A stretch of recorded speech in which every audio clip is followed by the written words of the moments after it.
Subscribe to Mufti Akmal Mujahid online and press the bell icon for more videos. अस्सलामुअलैकुम वरहमतुल्लाहि वबरकातुहू। अब्दुल मनान UK से ये भाई सवाल करते हैं कि मुझे वॉशरूम में थूकने की आदत है, मगर मैंने एक वीडियो में सुना है कि वॉशरूम में थूकने से भूलने की बीमारी पैदा हो जाती है। प्लीज़ ये रहनुमाई फरमा दें कि क्या ये बात दुरुस्त है। भाई ने बहुत ही अच्छा सवाल पूछा है। उन्होंने थूकने की आदत बताई है। बाज़ लोग ऐसे भी होते हैं जिन्हें वॉशरूम में खाने पीने की आदत होती है। आप ये बात सुनकर हैरान हो रहे होंगे कि क्या कोई बंदा वॉशरूम में भी खाता पीता है।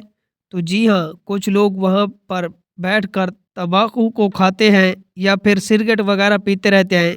ऐसा बिल्कुल भी नहीं करना चाहिए। देखिए, वॉशरूम जो है ये नापाक जगह है, निजासत वाली जगह है, और इंसान के मुंह में जो थूक होता है ये नापाक नहीं है बल्कि पाक है। इसलिए पाक चीज़ को नापाक जगह पर फेंकना ये शरअन नापसंदीदा है, मकरूह तंज़ीह है, ये नाजायज़ है और हराम तो नहीं कह सकते, अलबत्ता नापसंदीदा आदत ज़रूर है। मतलब ये है कि ये चीज़ शरीयत को नापसंद होती है, ऐसा नहीं करना चाहिए।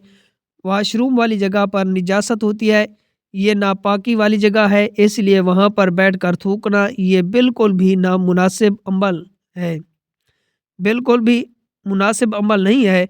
इससे बचना ज़रूरी चाहिए। अब रहा ये मसला कि क्या इससे भूलने की बीमारी पैदा होती है। जहाँ तक हमारी हदीस मुबारक के हवाले से शनाशाई है, तो ऐसा किसी हदीस मुबारक में फरमान मौजूद नहीं है कि इससे कोई बीमारी पैदा हो सकती हो। अगर कोई बंदा वॉशरूम में थूकता है तो इससे उसको भूलने का मर्ज लाहिक हो सकता है, ऐसा किसी हदीस में हमने नहीं पढ़ा।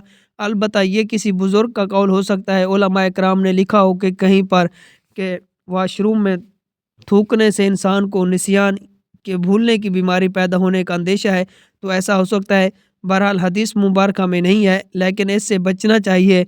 वॉशरूम में नहीं थूकना चाहिए। वैसे भी शरअन ये मकरूह है, ऐसा नहीं करना चाहिए। एक पाक चीज़ को निजासत वाली जगह पर डाल रहे हैं, इससे बचें। वॉशरूम के अलावा भी अगर नापाकी वाली कोई जगह है तो वहाँ पर भी नहीं थूकना चाहिए। उम्मीद है बात समझ आ गई होगी। अल्लाह पाक अमल करने की तौफीक अता फरमाए। Subscribe to Mufti Akmal Mujahid Online and press the bell icon for more videos.